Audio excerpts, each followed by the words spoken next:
దేశ రాజధాని ఢిల్లీలో మరోసారి ఉధృత పరిస్థితులు నెలకొన్నాయి. జంతర్ మంతర్ వద్ద కొనసాగుతున్న నిరసనలు హింసాత్మకంగా మారాయి. వేలాది మంది ఆందోళనకారులు నిరసనలో పాల్గొనడంతో అక్కడ ఉద్రిక్త వాతావరణం ఏర్పడింది. ఆందోళనకారులు పోలీసులపై రాళ్లు, బాటిల్ విసిరారు. ఈ ఘటనలో 5 పోలీసులకు గాయాలయ్యాయి. పరిస్థితిని అదుపులోకి తీసుకురావడానికి భారీగా పోలీసు బలగాలను మోహరించారు.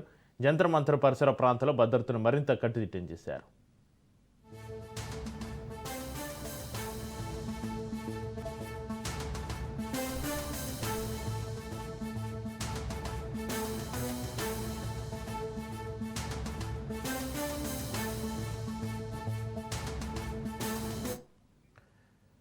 కేంద్ర మంత్రి ధర్మేంద్ర ప్రధాన్ రాజీనామా చేయాలంటూ ఆందోళనకారులు డిమాండ్ చేస్తున్నారు. ఉధృత పరిస్థితుల నేపథ్యంలో జంతర్ మంతర్ పరిసర ప్రాంతాల్లో ఇంటర్నెట్ సేవలపై ఆంక్షలు విధించారు. ఎలాంటి అవాంఛనీయ ఘటనలు జరగకుండా పార్లమెంటు పరిసరాల్లో భద్రతా బలగాలను భారీగా మోహరించారు.